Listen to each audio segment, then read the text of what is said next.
अस्सलाम वालेकुम listener, welcome to horror stories with Bano. कैसे हैं आप? मैं उम्मीद करती हूँ आप सब खैरियत से होंगे। अल्लाह ताला हम सबको अपने हिफ्ज़-ओ-मान में रखे और शैतान के शर से बचाए, आमीन। चलते हैं स्टोरी की तरफ।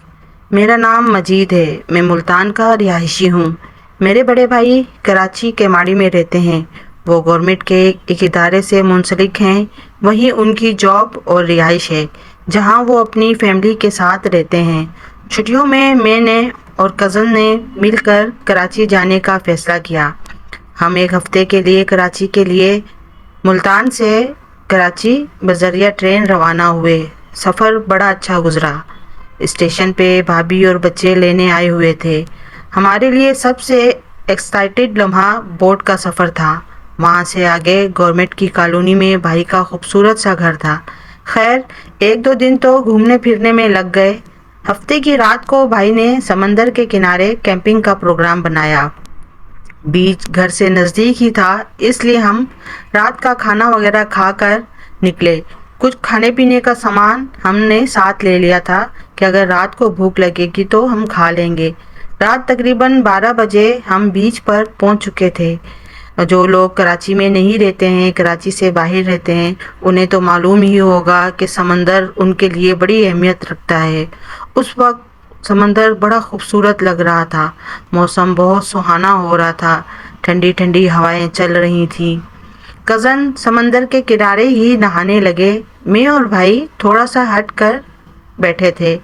हमारे साइड पे बड़ी सी चट्टान थी जो समंदर के अंदर से आ रही थी। अभी कुछ ही देर हुई थी हमें बैठे हुए कि मुझे ऐसा लगा किसी ने मेरा नाम पुकारा है, मजीद। मैं भाई की तरफ देखता हूँ तो वो मोबाइल पर किसी से बात कर रहे थे। आवाज़ फिर से आती है, मजीद। इस बार आवाज़ बिल्कुल मेरे कानों के पास से आई थी और वो एक औरत की आवाज़ थी। मैं एकदम खड़ा होकर चारों तरफ देखता हूँ तो मुझे कोई दिखाई नहीं देता। मैं भाई को बताता हूँ तो वो हंसकर कहते हैं, बेटा ये तुम्हारा वहम होगा। मैं एकदम खड़ा होकर चारों तरफ देखता हूँ तो मुझे कोई दिखाई नहीं देता। मैं भाई को बताता हूँ तो वो हंसकर कहते हैं, हाँ, यहाँ कोई भूत या जिन होगा जो तुम्हें जानता है और वो तुम्हारा नाम ले रहा था। खैर, मैं अंदर से डर चुका था, लेकिन मैं इस बात को इग्नोर किए अपने कज़न्स की तरफ चला जाता हूँ। भाई अकेले बैठे स्मोकिंग कर रहे थे। थोड़ी ही देर गुजरी थी कि उनके चिल्लाने की आवाज़ आती है। हम तेज़ी से भागकर उनके पास आते हैं तो उनकी हालत बहुत बुरी हो रही थी। आंखें बाहर को निकली हुई थी और वो अपना गला पकड़ के सहला रहे थे। उनसे बोला भी नहीं जा रहा था। उनको बोलने में बड़ी तकलीफ़ हो रही थी और उन्हें सांस लेने में भी बड़ी तकलीफ़ हो रही थी। जब हम उनसे कहते हैं कि क्या हुआ तो वो बताते हैं कि किसी ने मेरा गला दबाया है। भाई की गर्दन पे उंगलियों के निशानात मौजूद थे। हम सब खौफजदा हो जाते हैं। अभी हम खड़े भाई को देख ही रहे होते हैं कि हमें उस चट्टान पे कोई खड़ा दिखाई देता है। हवा बहुत तेज़ चल रही थी। हवा की वजह से जो भी वो चीज़ खड़ी थी उसके कपड़ों की खड़खड़ाहट हमें सुनाई दे रही थी। दूर से उसकी आंखें देखते अंगारों की तरह नज़र आ रही थीं। अभी हम उसकी तरफ देख ही रहे होते हैं कि हमें पानी में किसी के कूदने की आवाज़ सुनाई देती है।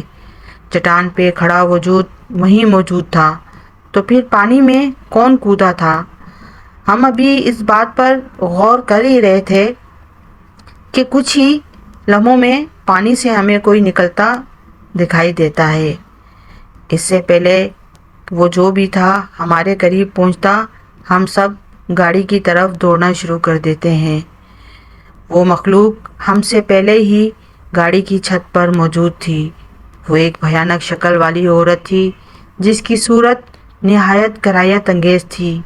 सबसे खौफनाक मंजर वो ये था कि उसके चेहरे पे नाक और मुंह ना था, सिर्फ आंखें थीं। ये देखकर हमारा खून खुश्क हो रहा था कि गाड़ी के पीछे से वही शख्स जो चट्टान पे खड़ा था निकलकर हमारे सामने आ खड़ा होता है। उसके चेहरे पे भी नाक और मुंह ना था। अजीब हालात थे। हम अजीब मुसीबत में फंस चुके थे। हमें समझ नहीं आ रहा था कि क्या करें। حیرت کا جھٹکا ہمیں تب لگتا ہے جب وہ دونوں عجیب مخلوق ہنسنے کی آواز آتی ہے۔ ہمیں حیرت کا جھٹکا اس وقت لگتا ہے جب ان دونوں عجیب مخلوق کے ہنسنے کی آواز آتی ہے۔ ہم گاڑی کو وہیں چھوڑ کر بھاگتے ہیں۔ وہ دونوں بھی ہمارے پیچھے بھاگتے چلے آ رہے تھے۔ اب وہ باری باری ہمارا نام پکار رہے تھے۔ کبھی کہتے مجید، کبھی کہتے ذیشان، کبھی جاوید۔ اس سے پہلے کہ وہ ہمارے قریب پہنچتے ہم نے اور تیزی سے دوڑنا شروع کر دیا۔ وہ منظر جو کچھ دیر پہلے بڑا حسین دکھائی دے رہا تھا اس وقت بہت خوفناک نظر آ رہا تھا۔ آپ ذرا سوچئے، اندھیری رات کا سناٹا اور اوپر سے کوئی خوفناک مخلوق ہمارے پیچھے لگ جائے تو ہمیں کیا کرنا چاہیے؟ کیا ہمارا ذہن کام کر سکتا ہے ایسی حالت میں؟ خیر، ہم کافی دیر تک بھاگتے رہے۔ وہ لوگ جو کراچی میں رہتے ہیں اور کیماڑی جاتے ہیں وہ جانتے ہوں گے کہ کیماڑی کے بیچ پر ایک مزار موجود ہے۔ جیسے ہی ہم اس مزار کے قریب پہنچتے ہیں تو وہ مخلوق ہم سے کافی دور فاصلے پر رک جاتی ہے۔ ہمیں تھوڑی سی تسلی ہوتی ہے کہ یہ یہاں تک نہیں پہنچ پائے گی۔ کچھ ہی دیر وہ وہاں کھڑی رہنے کے بعد غائب ہو جاتی ہے۔ ہم وہیں بیٹھے رہتے ہیں۔ خوف اور دہشت سے ہماری حالت بری تھی۔ ہم میں آگے بڑھنے کی ہمت نہ تھی اور نہ ہی گھر جانے کی۔ ہم کزن ایک دوسرے کو حوصلہ دے رہے تھے، بھائی بھی ہمیں تسلی دے رہے تھے۔